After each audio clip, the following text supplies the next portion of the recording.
We have to understand that anger is not wrong. Yung anger, inilagay yan ni Lord sa atin as part of a wide range of emotions. It is part of ourselves. Being angry means that there is something wrong and you have to deal with it. But it is our response to that anger that makes a difference.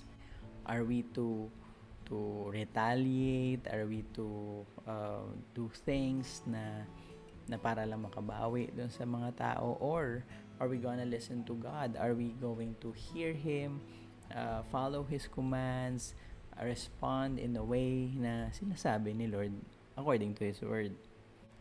Pagka tayo nagagalit, lalo na yung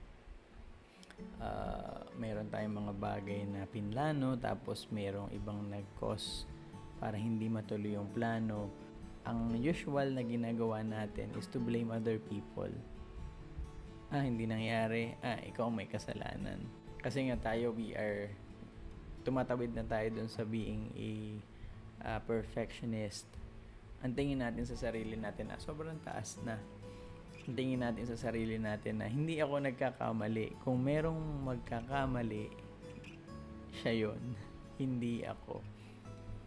At ang hirap ng ganon kasi we start blaming other people on the things that happen to us. And affected lahat. Hindi lang yung plano mo, pero pati yung ibang tao.